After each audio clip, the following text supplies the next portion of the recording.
Hi there, my name is Riël Malan, and you are listening to Shapers, Makers, Builders, and Breakers.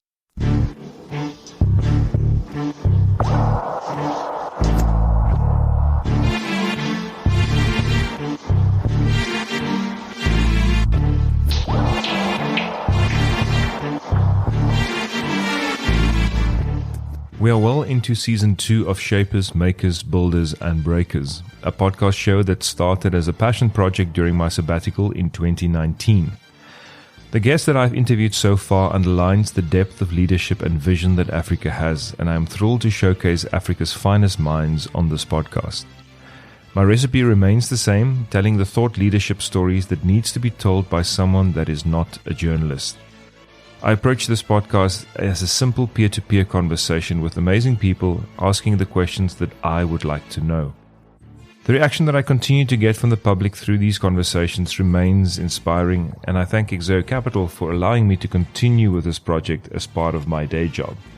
Should you have any interesting people that you believe should be featured on the show, please email me at rielmalan@me.com. That's rielmalan@me.com. Please enjoy the conversations with me as I continue the journey with Shapers, Makers, Builders, and Breakers. Season 2 is brought to you by Exeo Capital. Exeo Capital is a leading private equity fund manager that through its 12-year history have focused on investing in African businesses with purpose and impact. Exeo covers the whole African continent with investment teams based in Cape Town, South Africa and Nairobi, Kenya, currently managing investments in 9 African countries. The core investment thesis revolves around partnering with exceptional businesses and their teams that have the ability to impact Africa in the decades to come. Exeo does this through providing growth capital to these businesses, but more than that, leveraging a partnership ethos with the companies they invest in. For more information, please have a look at their website, www.exeocapital.com. That is www.exeocapital.com. 12 years ago, I read a book that changed the way I thought about how to go about developing my business skills and my career. The book was called Strategic Intuition and was written by a Columbia professor, Professor William or Bill Duggan. Bill's research was focused on how and why aha moments happen. Recently, I decided to reread the books that influenced my life and my career, and the penny dropped for me about how profound the influence of this one book was on my thinking. And I believe it can have the same effect on anybody that wants to understand how these aha moments work and how to develop yourself in a way to have more of them. I now know without a doubt that this too is a skill that many can learn and often is a consequence of how we go about our lives and how we develop our way of thinking and learning. I managed to track Bill down and he graciously agreed to a podcast interview with me recently. Please enjoy my fascinating and highly educational discussion with Professor Bill Duggan. So I've recently started to reread some of the books that I felt had a significant influence on my life and my career. And one of the first ones I picked up was a book that I read about 12 years ago, just after I finished the program at INSEAD in France. And by the time I read this book, I thought myself as a bit of a business management and strategy book connoisseur. So books didn't really grab me that easily, but Strategic Intuition was one of those books that I just couldn't put down. And I remember I actually read the book twice because some of the concepts just spoke to me so vividly and clearly. And the book set me on what I can only summarize as accurately as a powerful thought on how to look at the theory and the reason behind the accumulation of experience and knowledge. That at that stage, while I was accumulating it, I wasn't actually sure why and in what direction I was taking my career or how this was going to benefit me in the long run. I recently reread the book. The penny that dropped for me was that everything that William Duggan's Strategic Intuition set out to put in place for me panned out almost exactly the way that the theory behind the concept of strategic intuition sort of imply. And I was privileged enough to have the book as part of the shaping of my thinking, and we'll talk about the concept of intelligent memory sort of was starting to establish, I think, in thinking and the shaping of my thinking. And I really felt that this was something that I had to share through this podcast. And as you know, the podcast sort of focuses on things that can shape Africa and people that have shaped Africa. And William has actually shaped Africa in a way that I only found about later. So when I started to research William, firstly, I found him quite easily, and he graciously agreed to today's podcast with me from New York, from the Columbia Business School, where he's a professor in strategy and innovation. So, William, firstly, welcome to Shapers, Makers, Builders, and Breakers. Good to talk to you. Thank you. And may I just say that it's an absolute privilege to have you on this podcast, and you can share some of your wisdom and some of the concepts which I really feel that the business community and Africa as a whole can really benefit from.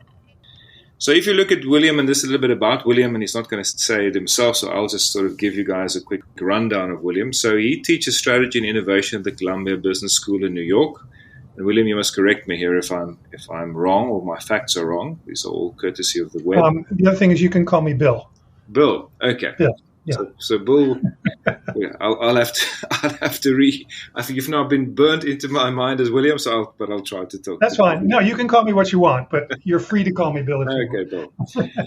So Bill is teaching strategy and innovation at the Columbia Business School to MBAs, and is also part of many of the executive education programs. He has written 3 significant books on strategy and innovation, of which the one that influenced me, and we'll talk about a lot, is Strategic Intuition, The Creative Spark in Human Achievement in 2007. He wrote Creative Strategy, A Guide to Innovation in 2012, and The Seventh Sense in 2015, How Flashes of Insight Change Your Life. And Strategic Intuition was named the best strategy book of 2007. In my mind, and I've read most of them, I think one of the best of the decade, but that's my view. He's given talks and workshops on innovation to thousands of executives from companies and countries around the world. And it was very interesting, and this is the connection that Bill has with Africa, is when I researched him, I found that he also wrote a book in 1985, Bill, an economic analysis of South African agriculture, which was fascinating. So what are the odds that... Well, so did you also find that I published 2 novels of Africa? No, I did not find that. So that's yeah, so you can look those up. It's The Great Thirst. Yes. And Lovers of the African Night. Oh, that's an amazing title. No, I'll definitely go look at that. I'm going to read your other 2 strategy books after this conversation today, and then I'll look out for those 2 as well. So maybe that's a good place to start, Bill. I mean, how does an American scholar decide to write a book about South African agriculture? That's Southern African agriculture. Southern African agriculture. Because I spent 3 years in Botswana. Okay. I'm from a sort of modest background in the United States. I'd never traveled anywhere. And when I got to Columbia, the world opened up, and I wanted to see the world and maybe, contribute something to the world. And I can't remember how exactly I landed on Africa. It might be because of the civil rights movement when I was a kid in the United States.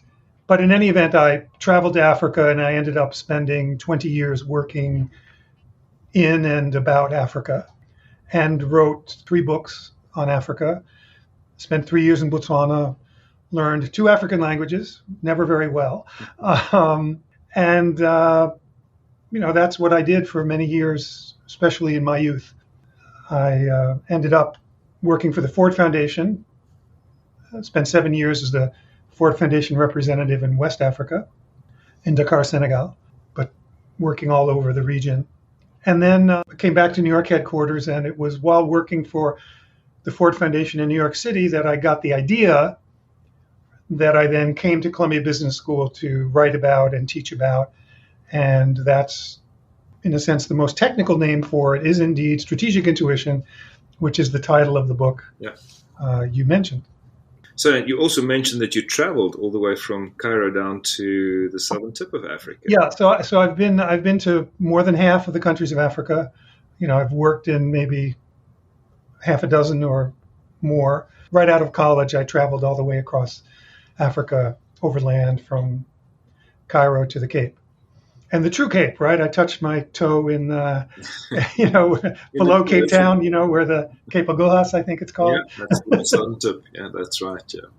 That part of your life was more or less how many years? How long was your... About 20 years. About 20 years. So your connection to Africa is strong, and you say I haven't been back yet, so we'll have to find a reason for you to come back and teach us more about strategy and about creativity. Well, I mean, as you know, we have a new Columbia Business School program in Africa, so I'm part of that. So, yeah.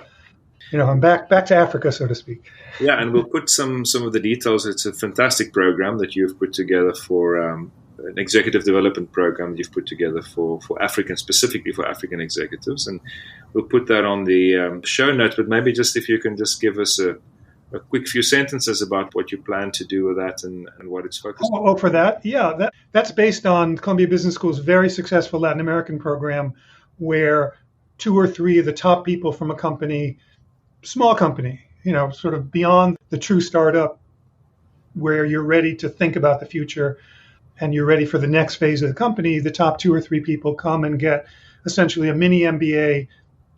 In this day and age, of course, it'll be online first, yeah, of academic subjects.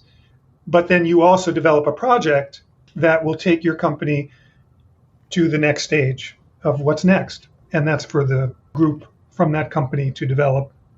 And then there's lots and lots of help from Columbia faculty, and even MBA students will be your consultants to help you develop and implement that project. And it takes 10 months from this coming December to the following October, when we're aiming for a week back in New York City on the Columbia campus. Okay, and what struck me was that it's a very affordable program as well. So we'll put some additional information about that as part of the podcast and the information we put around it on social media. So highly recommended for anybody who wants to further their career, specifically around executive development.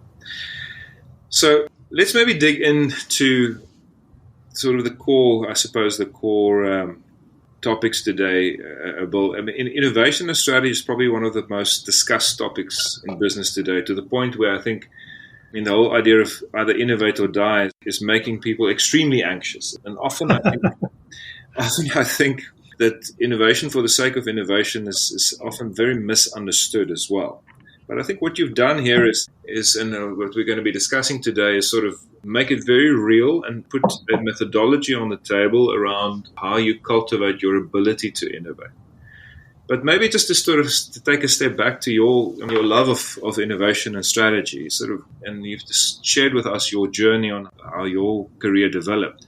Where did that penny drop for you? I mean, how did you develop a love and sort of a focus on innovation and strategy and creativity, which I think is sort of connected to those? Well, so to pick up my own story, I was working at the Ford Foundation New York headquarters with the Ford Foundation has offices around the world.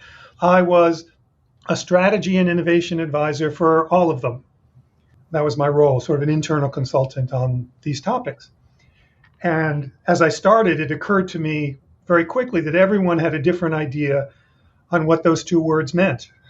What is strategy? What is innovation? So I said to myself, well, let me just give everybody a common definition. So I chose strategy first.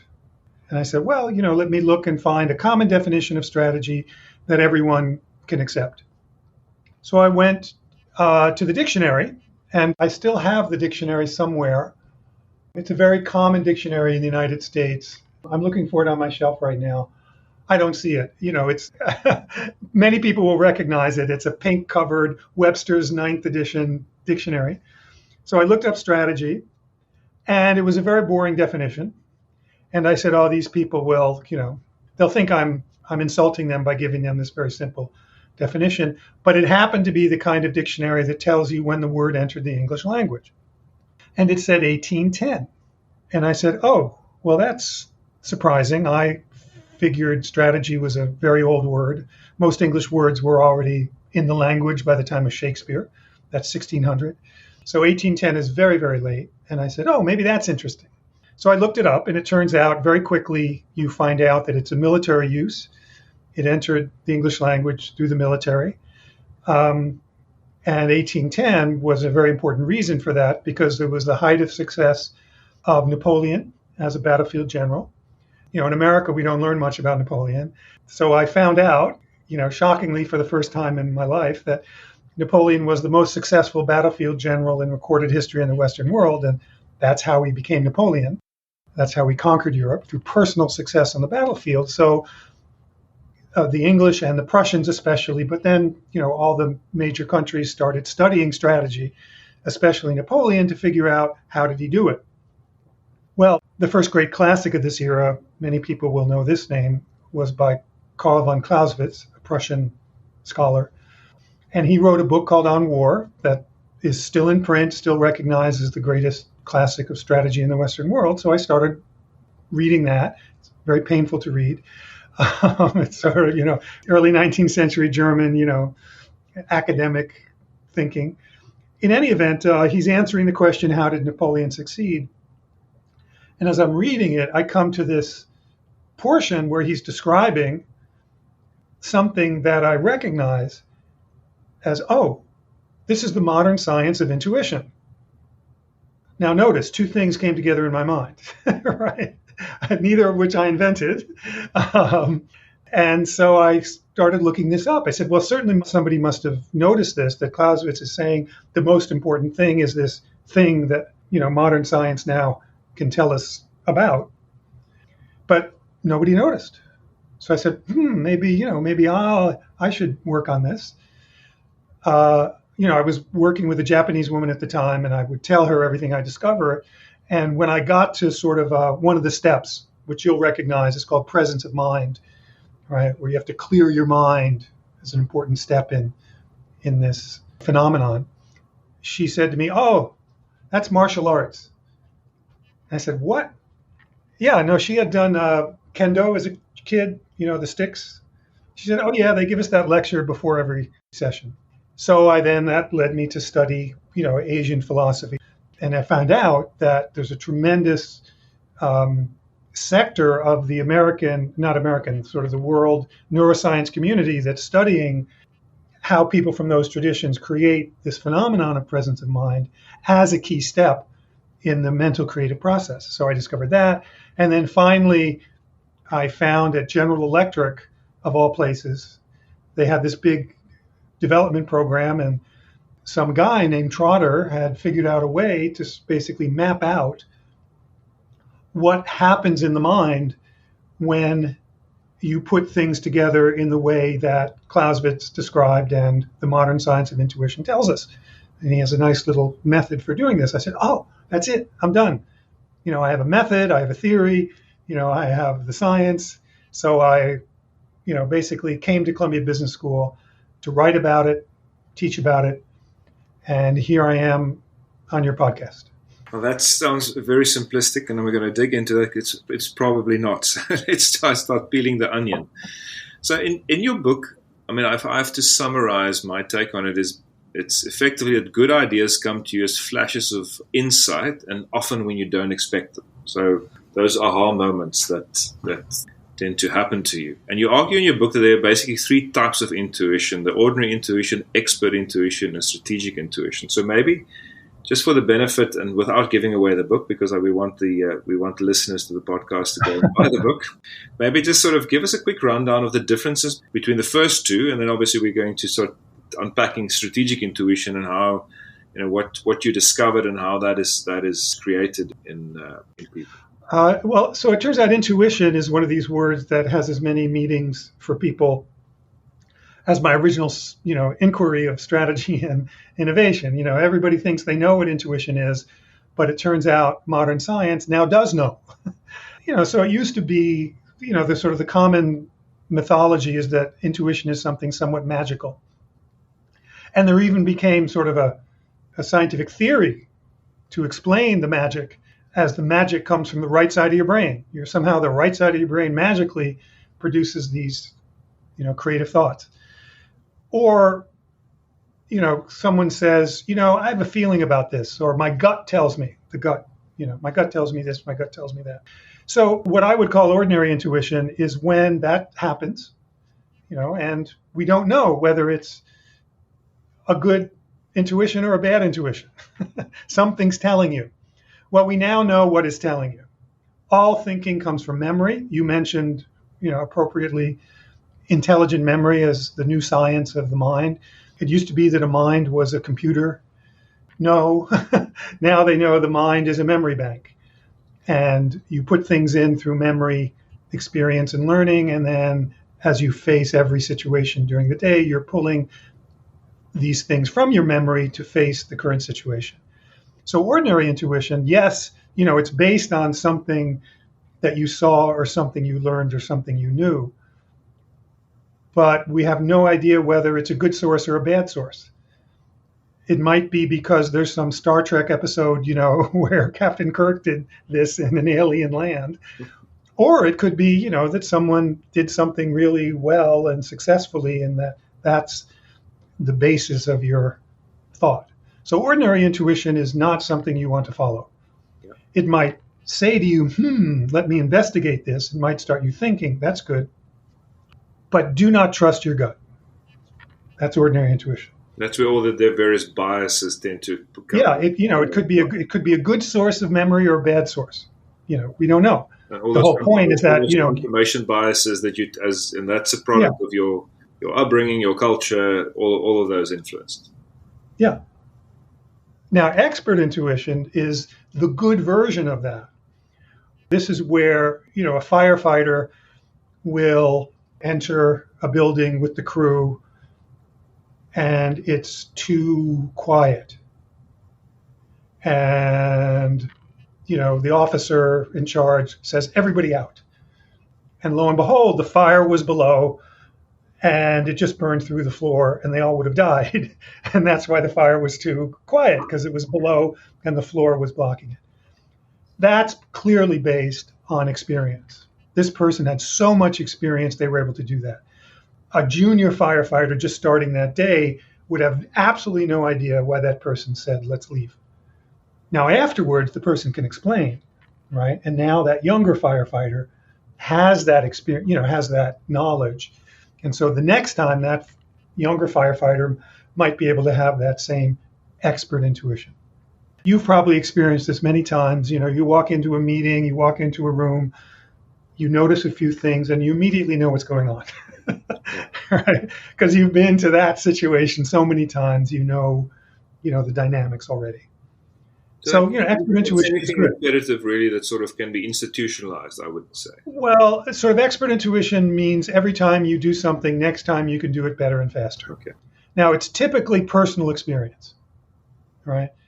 And it's very, very different from that junior firefighter experiencing it, right? In other words, the person having been there when this senior officer said everybody out is very, very important. It's now that junior firefighter's personal experience versus simply reading in a textbook, beware of, fires that are too quiet.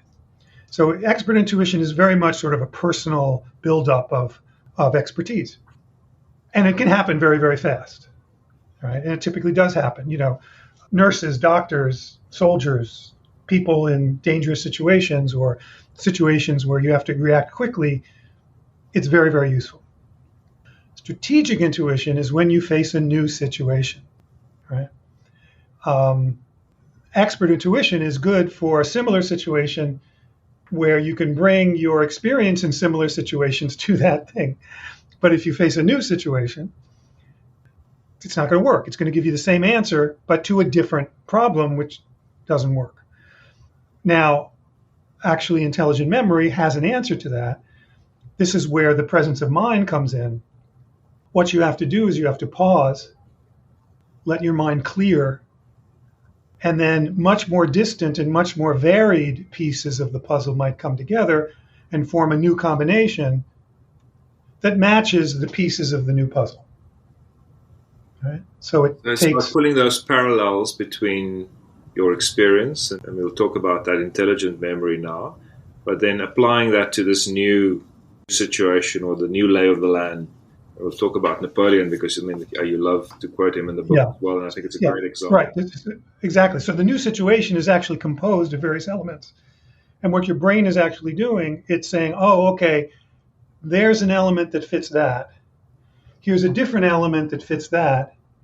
Here's a different element that fits that. And the result is a new combination. All the pieces come from the past, but different parts of the past. Versus expert intuition, that it's a whole thing the fires that are too quiet.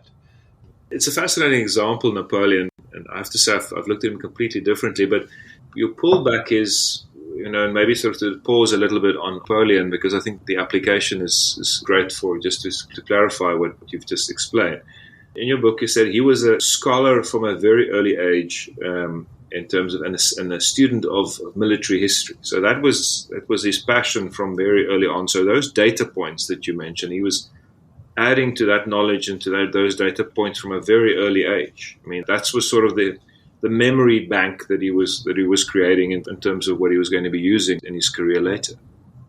Well, I think the key is he's unusual in that he figured that out early age. I would say maybe the age of 16.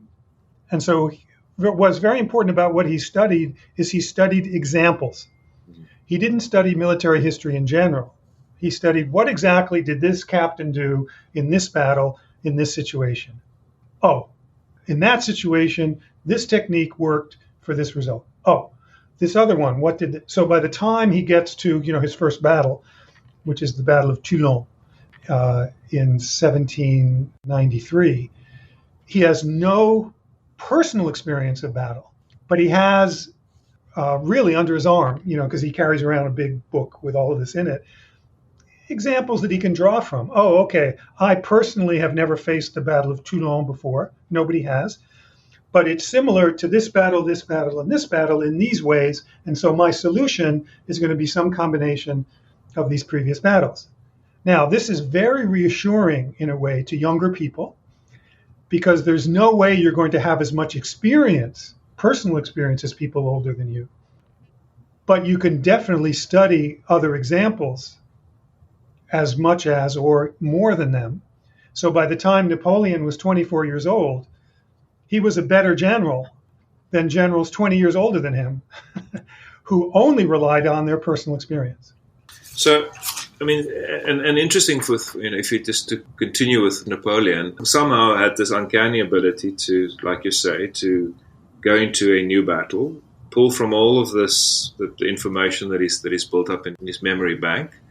And I think the key word that you said is combine it into a new format. So that, to a large degree, is also one of the key theories in your book, is that you can take seemingly unrelated data points somewhere out of your memory bank, apply it to the current situation, and create something new. So it's not, in fact, something new. It's a combination of experience and data of the past. Yes, that's exactly right, except I would offer somewhat different terminology. Instead of saying information and data points, I would say examples. Right? What he's pulling is, Frederick the Great did this. Okay. This particular technique in that particular example. Oh, Julius Caesar did this. Oh, Joan of Arc did this. Right? It's much more specific than data and information, because, if you're going to study military history, if you're just going to study data points, there are millions and millions of dates you need to study. If you're studying examples, Napoleon only studied 84 campaigns. And from those 84 campaigns, he found, all these examples to draw from. So it vastly reduces your task of, so I have to keep everything in the world in my mind. No. You keep examples in your mind.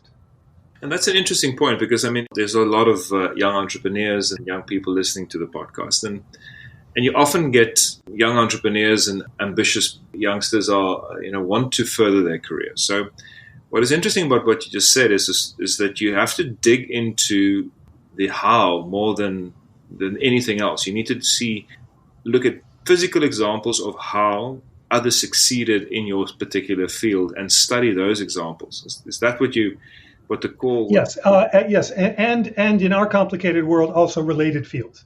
So for example, a famous case is Henry Ford.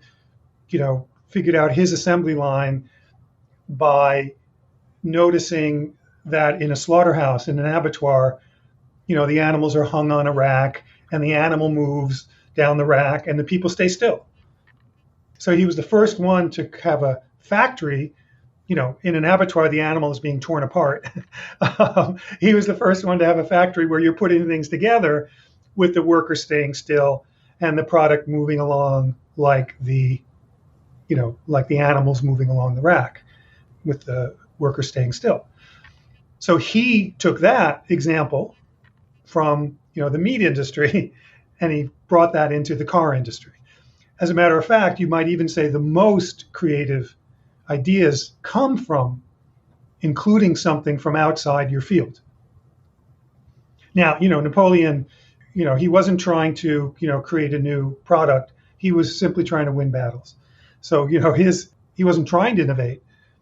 And as a matter of fact, you could never say he innovated. He just came up with, a surprising solution, surprised everybody else. But if you understand your history, it's not a surprise at all. So your main point is very important in that if you want to innovate, don't think you're coming up with something new, right?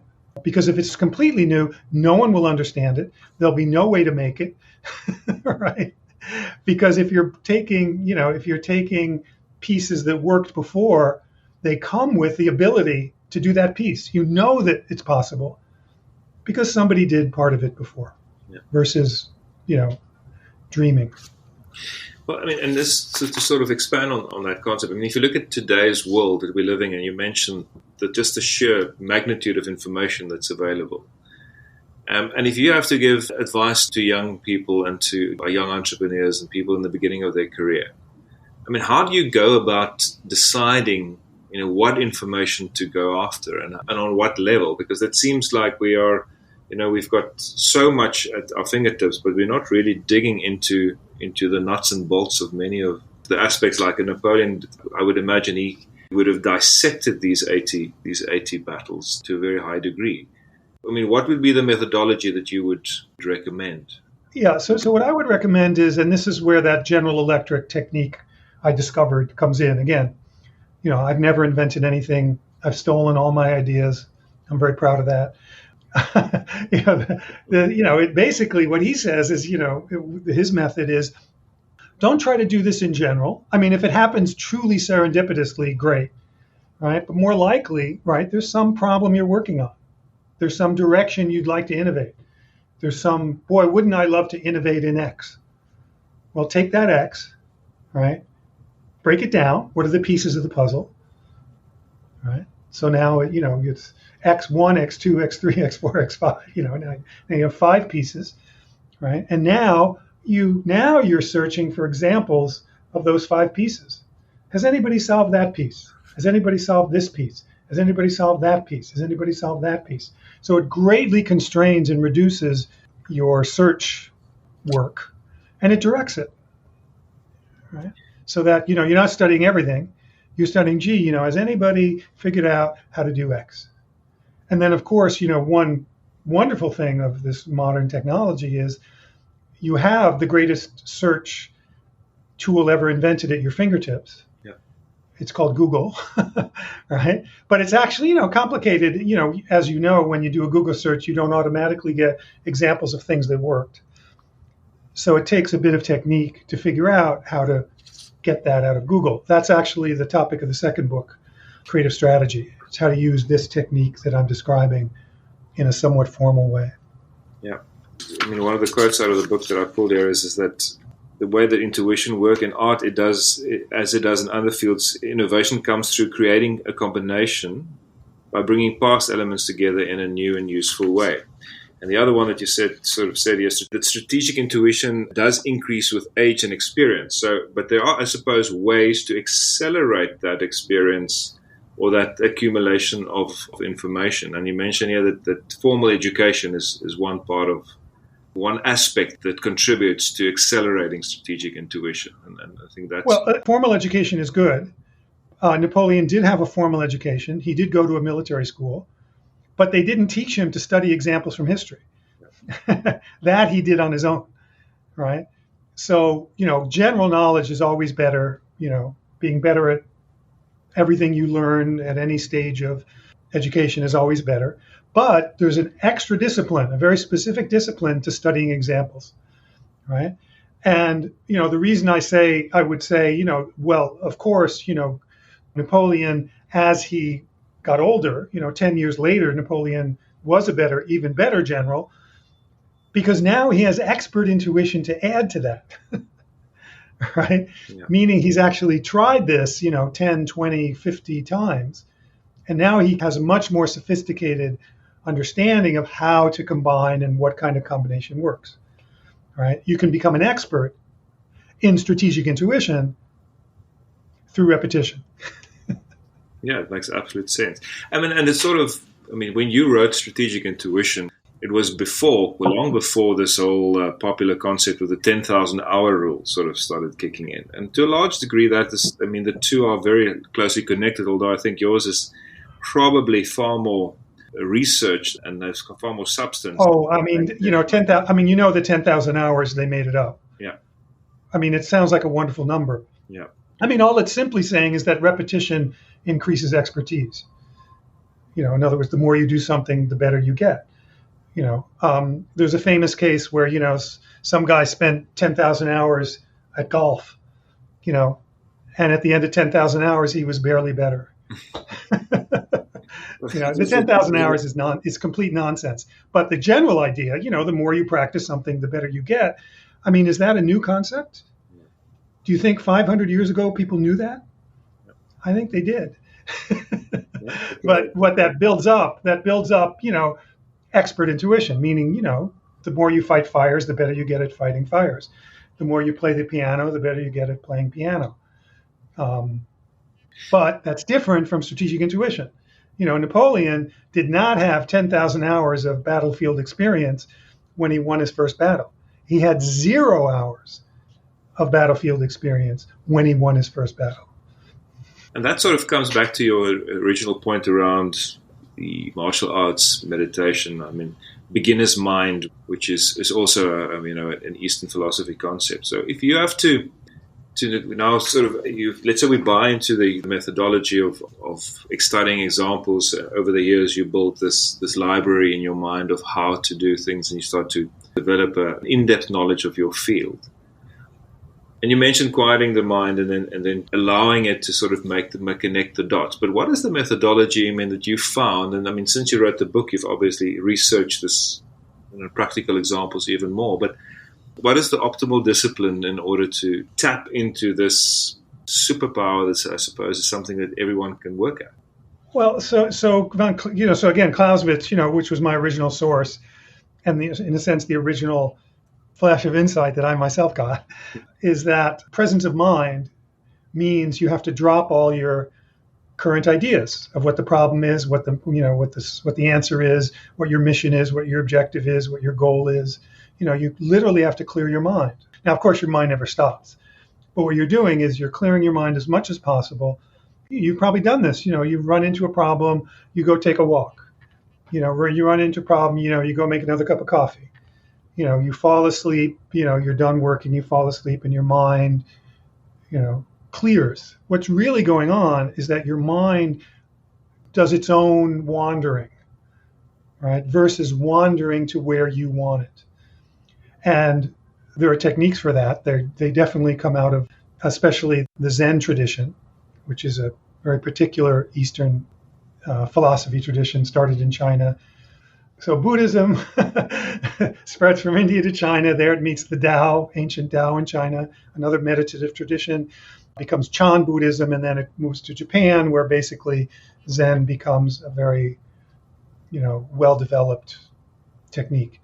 I mention Zen because it's the purest, where you can identify this clearing your mind of all ideas and all desires, right? In other words, one of the biggest things that interferes with clearing your mind is, I'd really like to solve this, or, this really bothers me. Those get in the way of clearing your mind. And that's difficult. And so, the techniques of... why I think, meditation and reflection has become, I think, so, I don't want to say in vogue, but it's why it's become essential, because we rarely get the opportunity to switch off our minds. So if we don't find techniques to do it, then this will all be wasted on us, really. We will not... So meditation, there's actually 3 kinds of meditation from the tradition I'm talking about. The most popular one is not actually clearing your mind. It does have lots of benefits. It does calm you, but it doesn't really clear your mind. The most common kind of meditation is called samatha. It's actually focus meditation, where they tell you concentrate on your breathing, maybe concentrate on the feeling of your toes and the feeling of your knees, or concentrate on, the clock, watch the point on the wall. It's called point meditation, where you're concentrating on a particular thing. So your mind is not wandering. Your mind is focused on one thing. Transcendental meditation, you're focused on a mantra that you keep repeating, right? This is good because, it doesn't allow, negative things to penetrate your mind, but it's not a wandering mind. Your mind is not wandering, right? It's relaxing. It's good for your health. So the second kind, which is a little harder, it's called vipassana. This is called insight meditation, and you can understand why very quickly, is that this is where you simply let your mind wander freely without attachment, right? So, it's a beautiful day. Oh, that peach was good for breakfast. Oh, my boss hates me. Oh, I hear the traffic. No attachment. Your mind is simply, you're practicing on letting your mind wander to wherever it goes. And that actually recreates the prelude to the flash of insight, much more than the focus meditation. Now, honestly, I think focus meditation is very in vogue because it does help you focus. Right? So, for example, companies are sponsoring focus meditation because they want people to focus. But this insight meditation is harder, and it's actually more conducive to the kind of wandering mind that I'm describing. Now, there is a third kind, and that's in The Seventh Sense, the third book. That's much more complicated. In my view, it's even better, and it's something that you can do anytime. You don't have to sit there as a session. It's called vichara, but that's too complicated to explain here. Read The Seventh Sense if you're interested. What strikes me about what you're saying is that in the world we're living and the information overload, I've got teenage kids, so I see how they struggle to quiet their minds. So they struggle to focus on acquiring this in-depth knowledge, which is necessary. And secondly, they struggle to quiet their minds, which is probably one of the biggest challenges we'll have to deal with, and you probably deal with that already with the students coming through your programs. And I think this is the great part of what you've achieved and what you've discovered here, is that if you can find these methods and these techniques, that in itself can become a tremendous strategic advantage in your career and to your the advancement of your career, because it will become, in my mind, increasingly a skill that will be in short supply. Yeah, I certainly agree, right? That expertise, getting better and better at your field, focusing more and more on your work so your work is better. That's good. That's great. I definitely recommend that, right? But that's not going to give you a new idea. It's not going to give you a strategic idea, because strategy is about the future, right? Future is never the same as the past, so you need something new if it's a strategic idea, and it's not going to give you a creative idea, right? So yes, and especially, by the way, the technology is taking over expertise, right? It's never going to take over creative ideas, right? And the reason for that is very, very simple. The mind is not simply, a mechanical computer. This is the revolution, right? It's also chemical, right? You have lots of hormones working there, lots of, the thoughts are also chemical. There's a chemical reaction happening there, and computer can't replicate that. That this fear that AI will be able to, will take over so much of what we're doing. And I think this is coming back to your different types of your expert intuition component might. Yes. There's a big. These are all experts. They're all expert systems. Yeah. That's what AI is, an expert system. It's not a creative system. But the minute you start looking towards, again, connecting seemingly unrelated dots, allowing your brain to do that, it's a creative process at the end of the day. It's not a mechanical process right. that you're describing. Right. And that, like you say, we are thousands of years away where machines can actually have the level of consciousness to be able to do that. And that's the edge that we as humans have, and should, I would reason, sort of get comfort from the fact that is our unique power. Yeah. Yeah, and only humans have it to this degree. I mean, yes, they've demonstrated, that higher mammals can put things together, but, you know, nowhere near the ability of human beings, that's for sure. The other thing is that, expertise can be the enemy. Expert intuition can be the enemy of strategic intuition, right?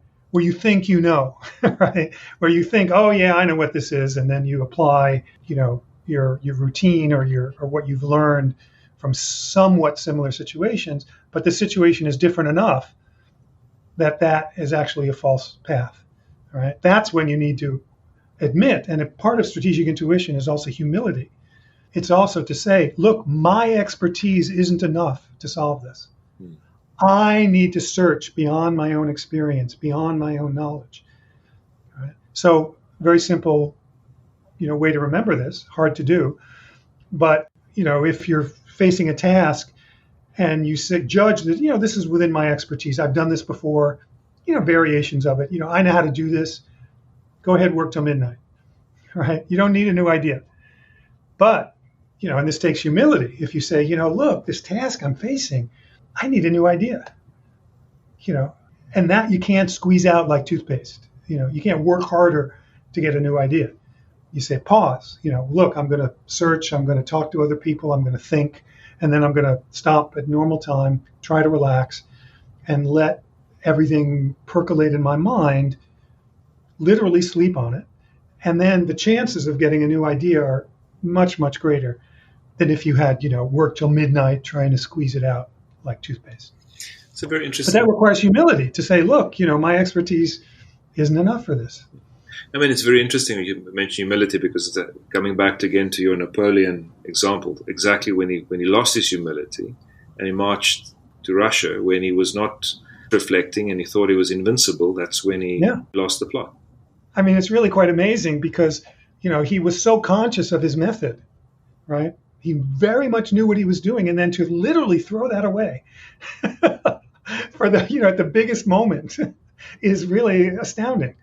Now, once he lost in Russia, he actually won some of his best battles afterwards because he returned to his, old technique, so to speak. Yeah. But it's an amazing, oddity that how could he possibly throw out the method that he was conscious of that made him so successful? So it could be that he lost his humility, I think, which is definitely, yeah. And on the other hand, he may not have had the data points and the information to be able to. Yeah, I mean, that's a very good point. There was no way. There was no alternative, right? Yeah. In other words, he would have to say, I can't defeat Russia. Yeah. Right? That's what he would have had to admit. Military historians will lay out why, there was no way. Once the Russians adopted the strategy that they adopted, of not fighting him, of just pulling back, there's no way he could win. Right. So he should not have invaded Russia at all. So, Bill, I mean, if you in your research, do you find that some people just are better wired to dip into and to dig into their strategic intuition abilities, and some are not? Do you think it's a skill that can be developed to a lesser or greater degree? Well, I mean, what is your experience in the study of this? So notice how how you use the word wired. Right. So that's sort of the old model of the brain, as this electric circuit thing. Right. We're not wired. Right. The, intelligent memory, a key part of that is neuroplasticity, meaning, your brain is constantly changing. Right. Now, habits get ingrained, so to speak, but it's still not wiring. Right. Habits reinforce a certain way of thinking. Right. So it gets reinforced. But, you're in charge of your own thoughts. Right. You can break your habits. You can rewire, so to speak, right, through learning. Now, of course, every human being is different. Every brain is different. Everybody has different ability in math. Everybody has different ability in languages. Everybody has different abilities in music. Everybody has different abilities in strategic intuition, right? There's no test to tell you, what is your score. But, like math, like music, like, anything, you can get better. Yeah. How much better? We don't know. Can one person get better faster than another? Sure. We don't know whether you're the slow one or the fast one. We have no idea. There's only one way to find out, and that's to try.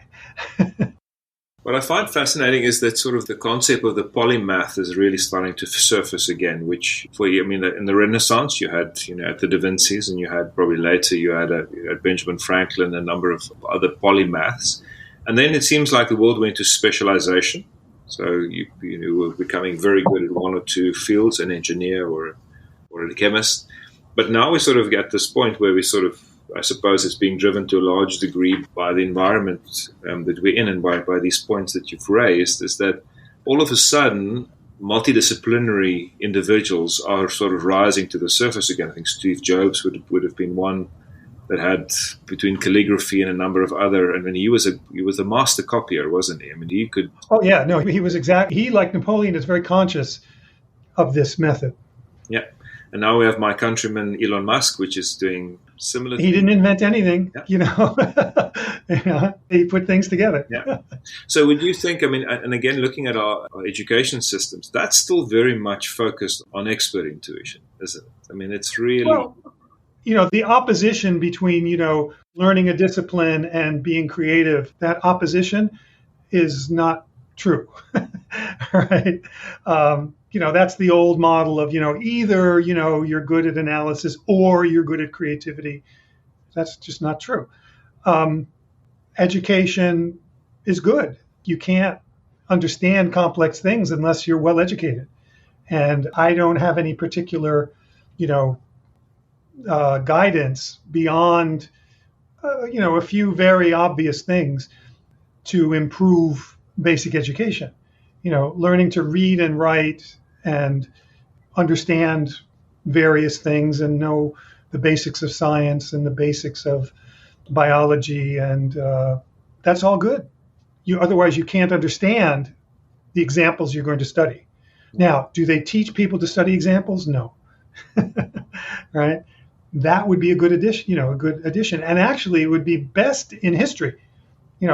History is always floundering as a subject. Why am I learning this? Why should I study, this, that, and the other? Well, now we have an answer. The answer is study history in order to steal. Right? Look for how people succeeded. Yeah, look how people succeeded. Oh, that's how they did it. Yeah. So for example, I knew the general story of Napoleon. I learned that in history. But I didn't know that he succeeded by, taking from what previous generals had done to form his own strategy. Yeah. Because, the question that's been asked to me often, and I think that young people ask is where do we need to position ourselves? We know we're in this rapidly changing world. We know that probably what we will be, what we're studying today will not be applicable in the next 10 or 15 years. And I think the conventional wisdom says we're going to have anything between 3 and 5 careers in our lifetime. So the question always comes up is how do you equip yourself, in order to be able to adaptable enough? On the one hand, it is, I think you've answered it. But on the other hand, is that from a field of study perspective, I think there are huge question marks around which direction to go. Something like actuarial sciences is something that's probably going to fall in the expert intuition. Whoever said what you're learning now is not going to be relevant in the next 10, 15 years, I guess it depends what you're learning. If you're learning, a particular computer language that's going to be replaced by some future computer language, that I can understand. But learning how computer languages work, that seems pretty relevant to me. People ignore or forget or don't even know the future is always based on the past, right? The future is going to be based on some combination of what already exists. There's nothing new under the sun. Yeah, and that is I think that is a powerful concept in itself, to know that whatever you're studying, is that it can potentially, in the right environment, serve you well in order to plot the future. Yeah, do you know about the T? Do you know about the T? No. Yeah. So learn one thing deeply and then look widely at everything else. Right? So, you should definitely learn something well, And again, a field, you're absolutely right that learning a field is best because that's wide enough versus, oh, I'm going to be an expert in this one particular thing that AI will, take away from me.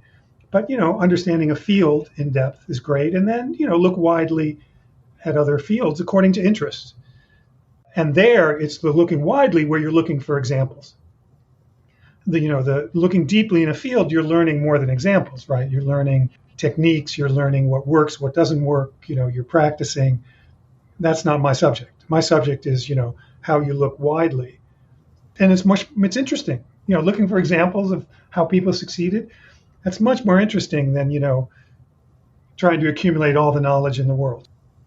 And Bill, since you wrote Strategic Intuition, what key areas has changed? What has changed in your mind? I always find it interesting because it's obviously a work. Yeah, the only thing that's really changed is something bad, and that is the smartphone. Yeah. The smartphone has become a source of distraction, to the world, and it's really terrible, because it gives you tiny bits of distraction that are basically useless, but fun, and interesting.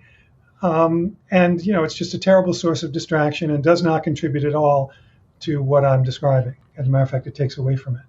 So understanding and developing discipline around these distracting devices is going to be a critical part of, I think, of people's success going forward. How can you keep it at bay?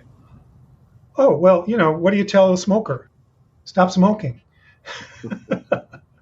What do put it away? Every single person who's using a cell, if you took away their smartphone and you said, oh, you can only use your computer, their life would improve and their productivity would go up. Yeah, fully agree. So I don't have any suggestions on how to tell a smoker to, diminish smoking. Yeah, but it is essential to keep your health in the long run, and in the world we're moving towards, if you can't connect those points, then also. Yeah, no, you've probably read the research, of how these create anxiety, right? Both through the social media, and very simple anxiety. If your phone is next to you, your mind keeps going back to the phone, even without touching it, even without looking at it. And, some of that is anxiety. Gee, am I missing an important text, that I should respond to immediately? The other thing it does is it promotes quick thinking versus slow thinking, right? People think they have to reply immediately. And the whole point of, like the text is reply right now. Oh, it took you an hour to reply to my text. Yeah, I was thinking. I should have thought 2 hours instead of 1 hour. It is such a key principle, which if there's anything coming out of this podcast for anybody to go and think about deeply, is how do you ensure that deep thinking and the time that you allow your brain to connect? Because, essentially it's the greatest machine in the universe, is the brain. And right, we're not, absolutely. And we hear a lot, we're only utilizing 10% all that. But we're not even, that we have, can only really come to its full potential if we allow it to, and if we create an environment in which we can just sort of reorganize the information, because you're constantly taking information, but if you don't organize that information, allow the brain, because it'll do, your theory is that it does it by itself, really, doesn't it? It's sort of... If you let it. Your point is if you let it, right? Or you can prevent it, so, and it's, sort of sleep helps, like you're not on your phone as you're sleeping, although, if you're on your phone just before you sleep, that vital time in the sort of the half sleeping time, where your brain normally would be, making all these new connections. Instead, it has an echo, a shadow of what you were just on the screen.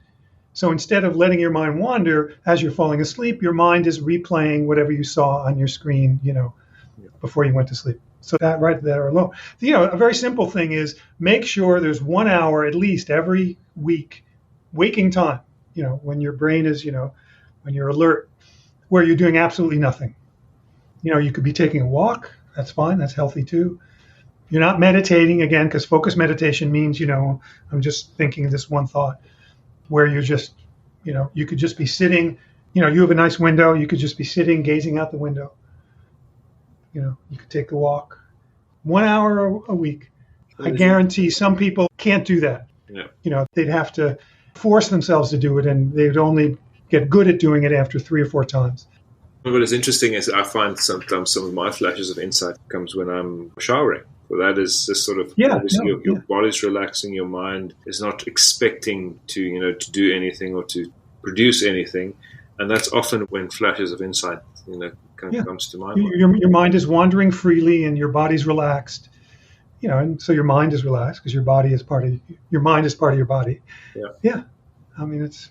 So, from a personal testimony, I can sort of attest to. So, when I started, I read your book the first time. At that stage, I was operationally involved in a business. I had this need to accumulate information.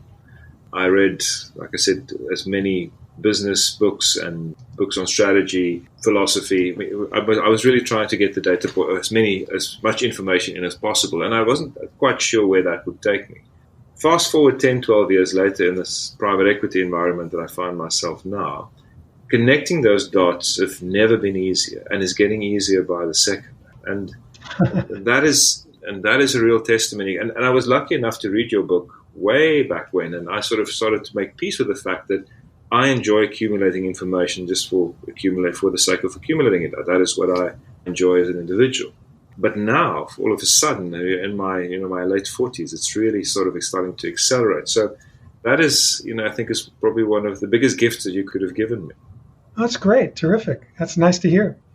And that's the amazing thing about a researcher is that you peel the onion deeper and deeper. And I'm going to read the other two books you said. The last one sounds like it is quite philosophical, esoterical for that matter. And I love that connection or that between the physical world and the spiritual world. But if you, within your research, can you give us a hint in terms of what you're working on at the moment? Where are you taking this research?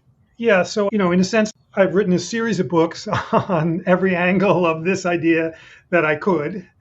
I've taught a class here at Columbia Business School for many years now on this, and I do a fair amount of private, with companies. I'll do a session 1 hour, 2 hours, 3 hours, 6 hours. In a way, I don't have any more, and I'm not the kind of researcher who does, a primary research. I've never figured out, well, how do you do like an experiment to test this? I don't think anybody will ever figure that out. So, I'm sort of done, and I'm on to a new subject, which a lot of people, told me about for years, and I've heard lots of stories about this. So the new subject is, okay, I guess, the biggest category you'd call this is the corporate innovator, meaning, okay, if you're an entrepreneur, if you're independent, Steve Jobs, you own the company, there's no real obstacle, or there's very few obstacles to, implementing your idea, or at least trying to. Whereas if you work for a company, right, you get a new idea, and the idea is new to the company, you immediately face a million obstacles. So I'm calling that the corporate innovator, right? It's like within a company, what happens next? You've got your idea. What do you do next? And this is, my new subject. And I've heard lots of stories about this. This is the big problem, because by definition, if you have a new idea, no one else understands it. By definition, right? And what happens is, your boss or other people, even when you tell them your idea, they immediately judge it according to their expertise, right? Their expert intuition. And of course, your idea doesn't match. It doesn't match their expertise. So they will tell you why your idea is wrong. Right? So basically what you're dealing with now is now that we've sort of solved the problem of your mind, how do we deal with the minds of other people for new ideas? And what I've discovered is the new ideas are different. This isn't simply corporate, company politics, corporate politics. There's a lot about that. But if you look at the literature on that, nobody says, well, corporate politics for new ideas have this special characteristic. So that's my new topic. I think it's a fantastic topic. And I think there's a big part of human relations and psychology in there as well. So there's some new fields that and the other thing is what I've noticed is that if you look at the field of corporate innovation, right, that field, it's all about how a company or a leader of a company makes the company, more open and welcoming of innovation. Okay, that's fine. What happens if you're someone in that company, you get a new idea, and your idea doesn't match that corporate policy of even what innovation should be look like.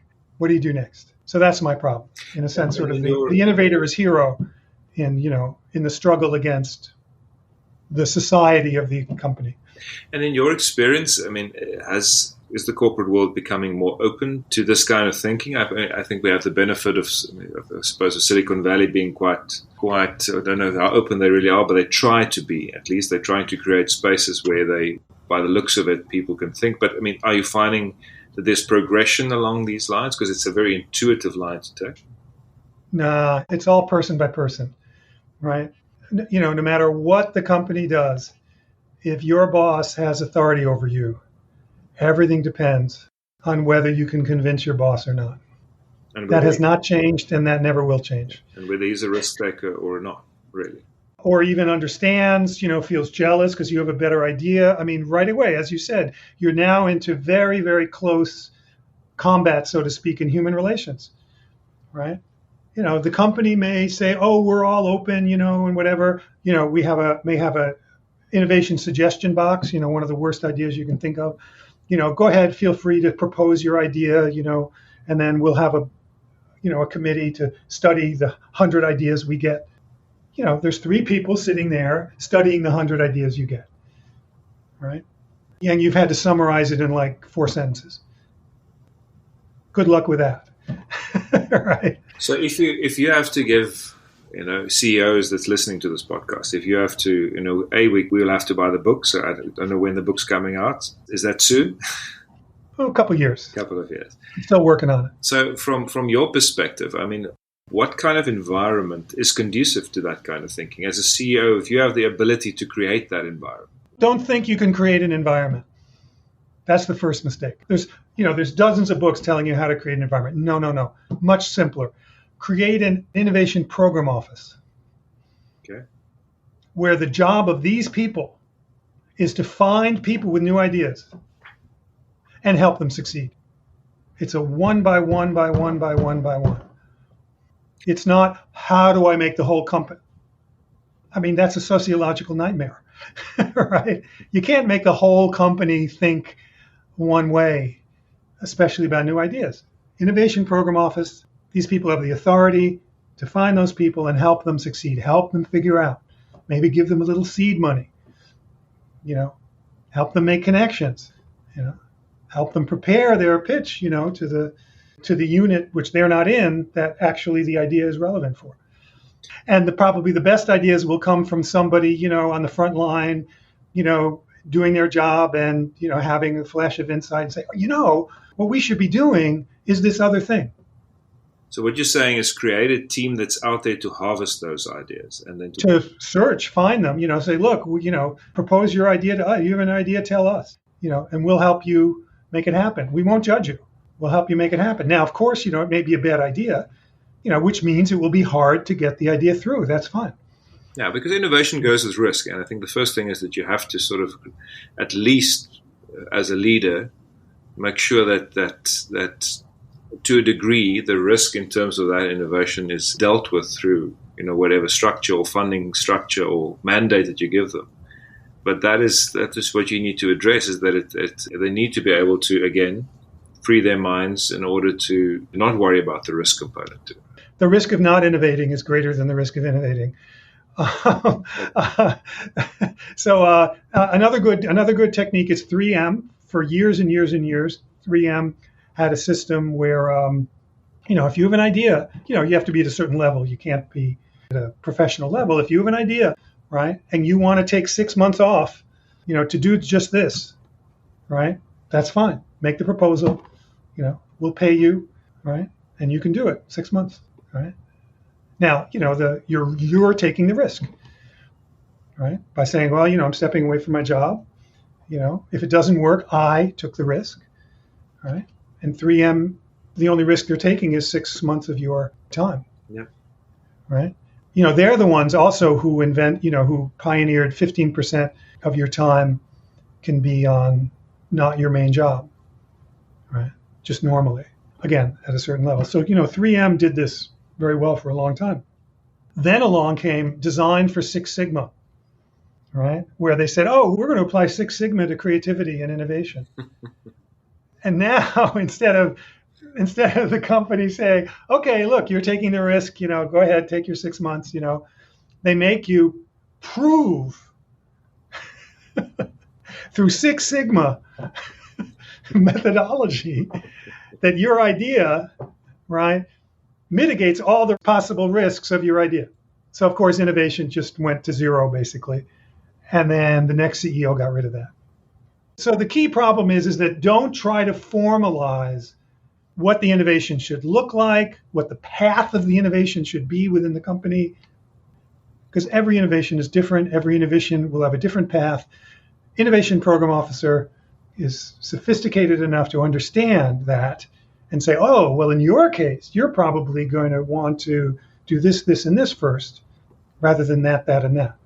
So it's just the principle of the individual and quieting your mind, and you're just applying it to the organization, really, isn't it? You have to allow the organization for it to develop. Yeah, exactly. And it's going to come from some surprising place.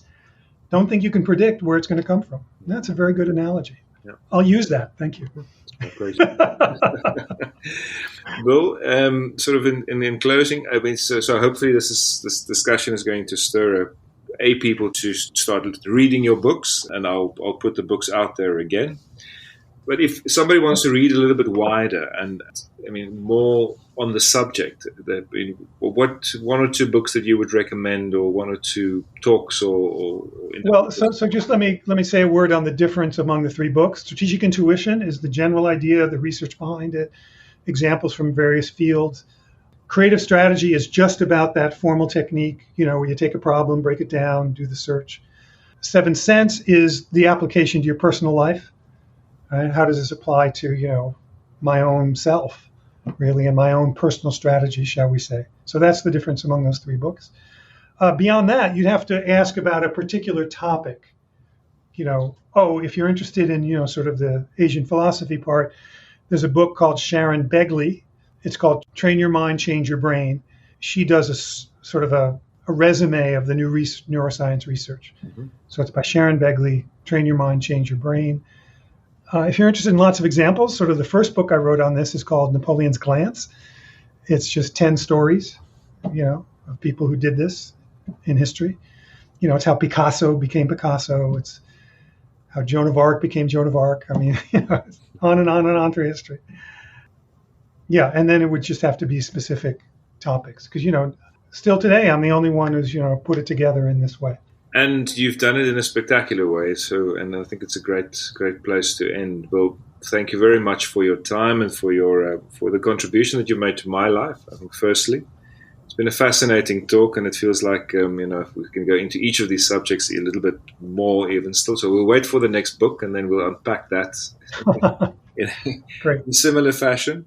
But thank you for sharing your insights, and thank you for making this your passion and your life's work. It's meant a lot to me. I think it can mean a lot to so many youngsters coming into a world that needs minds to quiet down and needs more in-depth and focused study of many things. And I think your book just sort of gives that guideline around how to do it and how to, utilize that to best ability. But thank you very much for your time, and it's been a fantastic discussion. And I will put all of this on the show notes. And again, also the program at Columbia. We'll do some promotion of that in Africa. And thank you for the passion that you have for Africa. We hope we can welcome you here on our shores very, very soon again, as soon as we can travel. Great. Thank you very much. Thank you so much. Okay. Bye-bye.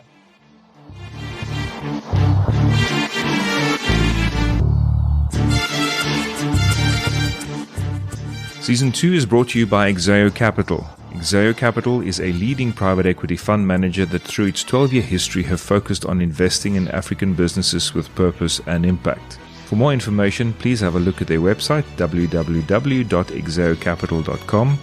That is www.exeocapital.com.